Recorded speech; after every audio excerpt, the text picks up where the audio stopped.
Hello, welcome. My name is Randall, and I would like to narrate a thematic paper called A Study of Factors That Influence People to Accept or Refuse COVID-19 Vaccinations. And this thematic paper was produced by Kunpincharat Wangyingcharan in about mid-2021. So, as everybody knows, the pandemic came about in late 2019 and really took off in 2020 and again expanding in 2021. But it's had a tremendous effect on many, many countries' economies. People have lost their jobs. Tourism has been hit really hard because nobody can travel. And Thailand, being one of the top tourist destinations in the world, is certainly feeling the pain from this. But even aside from the economic hardships, it brings about a lot of other side effects. So some research have found, not only the sickness and death, but also a lot of people are having anxiety, depression. There's been a lot of suicides, increased stress, psychological distress, and even post-traumatic stress disorder.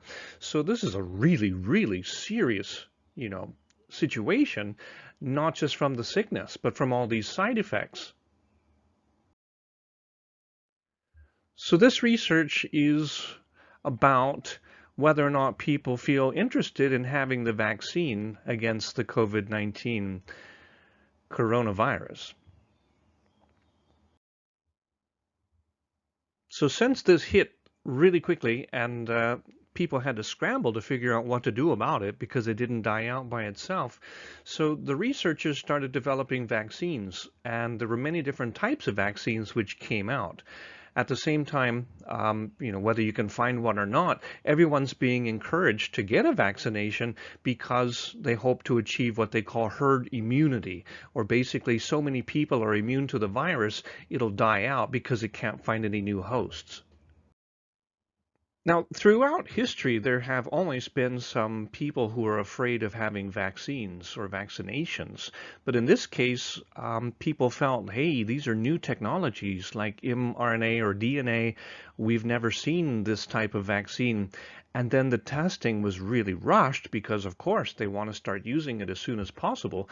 But this makes a lot of consumers feel uncertain. How do we know that these vaccines and this technology is safe long term? And this is part of the reason that some people hesitate or even refuse to get a vaccine. And maybe more disturbingly, the anti-vaccine movement seems to be growing in many countries around the world. Within CMMU, thematic paper is one option that students have. So rather than a thesis or an independent study or a consulting internship, thematic paper is one choice. And the idea is that students will apply their knowledge from all the things they've learned, from all the courses they've studied, and then they'll undertake an individual research project supervised by one faculty member. And so this is just an example that I wanted to share with everybody. This is based on a thematic paper from 2021.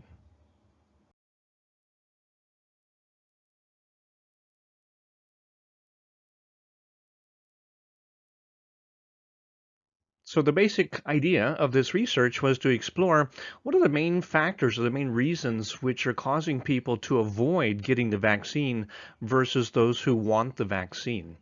And the overarching framework which was used for this was called the health belief model.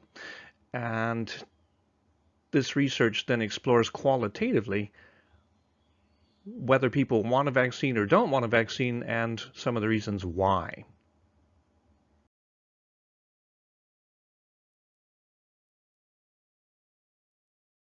So what is the health belief model? Basically, it was developed back in 1974, and it was trying to figure out what would be some of the reasons why people don't want a vaccine or do want a vaccine. And so it has three main components: perceived susceptibility, perceived seriousness, and then cues to action. So perceived susceptibility is whether or not people feel like they're at risk. And so this may be negative or maybe positive. If somebody feels that they're not in danger and it's no big deal, it's just like a cold, so maybe they don't worry about wearing a mask or social distancing or washing their hands often, and they basically don't really care. On the other hand, if they live or work in a high risk area, or they know people who have caught a virus, then they may feel a much higher perceived susceptibility. And then similar to this, perceived seriousness is whether or not they think it's a big deal. So people might say, yeah, sure, it's out there, but even if I catch it, it's not going to make me very sick. Or maybe I won't have any symptoms at all. And on the other hand, if they feel that it's a positive or, it's a serious thing, then they'd say, oh my gosh, I'd better get the vaccine because it could really harm me, cause me a lot of problems, or even kill me. Or some people worry about their family members. And then the last component was called cues to action, which is sort of a combination of the two. So to what extent do people hear stories about people they know or just from social media who got infected? And, sometimes these people had underlying conditions, but sometimes they were very healthy people, sometimes old, sometimes young. So the perceived severity, how serious could this be? But, this is a little bit deeper than we're going to explore because you'd need quantitative research to figure this out. But just in general, if you hear stories about people who were infected, or you hear stories about people who had the vaccine and they were okay, or they had side effects, these would all affect the cues to action, whether or not somebody wants to take action and get a vaccine or not. So according to the health belief model, these are the main issues, and that's what this research utilized to explore. And of course, there are other factors like the availability of the vaccine. Maybe people can't find it. People are concerned about the price. Maybe people who are much older are concerned about which vaccine they get. And then, of course, having underlying conditions has been shown to really increase the severity. So this was exploratory research. They utilized qualitative depth interviews. This was conducted in early 2021 in Bangkok among Thai people, and 5 respondents wanted a vaccine, 1 actually had it, and 5 did not. Again, qualitative research, semi-structured interviews based on the health belief model, so looking at perceived susceptibility, perceived seriousness, the benefits and the barriers, or we'll say benefits or drawbacks, and then the cues to action. So 10 people were interviewed, 5 who were pro and 5 people who were against. So in terms of what some of the people said, they said they're not too worried about it because they said they make merit, they pray, or they use herbs, or they say they're a good person. So, some sort of karma may be believed to be at play. Other people said they're not worried about it because they think that it'd be very mild, or maybe they wouldn't even feel anything. They'd be asymptomatic. Somebody said, I've already survived a year and nothing happened, so why worry about it now?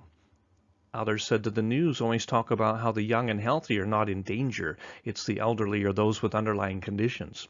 Somebody said, I have insurance. It'll pay for the treatment if I need it.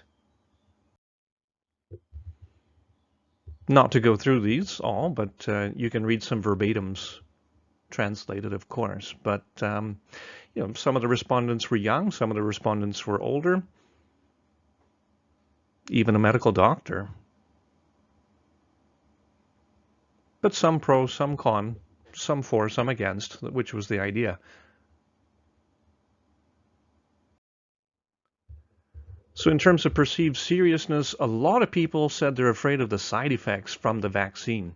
They said it's just too much of an unknown with these RNA-based vaccines. So you've got the Sinovac and the Sinopharm, which are much more traditional, but then you have the RNA type of vaccines, and people say, who knows what it's going to do to us long term? Some people express concern about the price. In terms of pro, besides protecting their own health and their family, the main motivation that many people mention was to help the economy get back to normal so they can earn money and have a stable job. So overall, the vast majority do fear COVID, but there also seem to be a low amount of knowledge about the vaccines, about the technology. On the other hand, nobody wants to see a lockdown. Another positive factor was that seeing the news that many people overseas have had vaccines, a lot of people are doing it, seems to be the way to go. allowing people the opportunity to go abroad. So people thought, well, that's a good motivation to have a vaccine because then I'll have my vaccine passport, and if I need to travel, I can. On the other hand, certain vaccines may not give you that benefit. Um, Having friends who vaccinated was a very powerful factor, which is interesting, but maybe not surprising because Thailand's considered a very collectivist culture. So if you know a lot of people are getting vaccines, then that sort of implies it's a good thing to do. And if you actually know people who are doing it, that seems to have a major effect, much more likely to push you to have one as well. But end of the day, lack of clear knowledge seems to be a major issue for a lot of the people.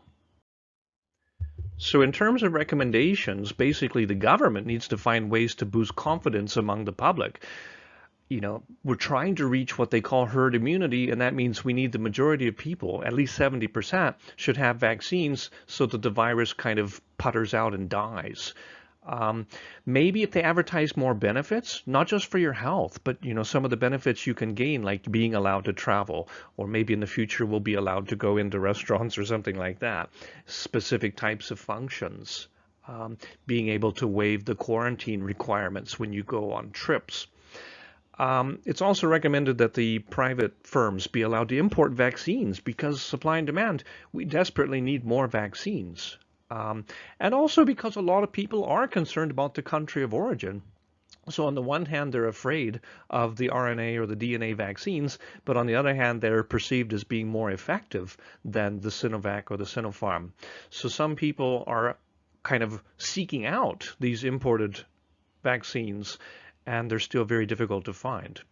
You've also got the brand name issues, and you've got the country of origin or the country of production. So they may be licensed, but where do they actually produce it? Another thing is to set a price ceiling because they want to make sure this is fair to all people. Unless people are getting it for free, we don't want to have price gouging or charging very high prices. We need it to be equal access for all. So summarizing again, help boost confidence to help people accept getting the vaccine, um, offer more benefits and try to promote more benefits for those who've had the vaccine, allow the private sector to import the vaccine so that people have more choices, more availability, and also make sure to set a price ceiling to allow equal access to everybody. As with any type of research, there are, of course, limitations. This was qualitative research with a very small sample size, only in Bangkok and only among Thai consumers.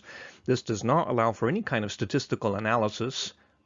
So future research might consider a quantitative study using a survey, which would allow for statistical analysis, and they could dig deeper into these drivers and barriers which were uncovered from this research. So small sample size, qualitative, you can't generalize these findings, but it's still very interesting to explore. Future research might also consider different age groups, maybe different groups based on their socioeconomic status. And of course, from other areas of Thailand, not just from Bangkok. There were far more references in the paper, of course, but these are the two main references that were cited, if anybody wants to read more.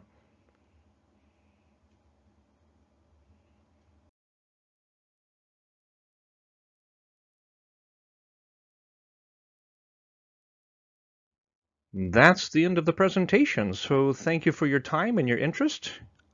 We hope to see you at CMMU.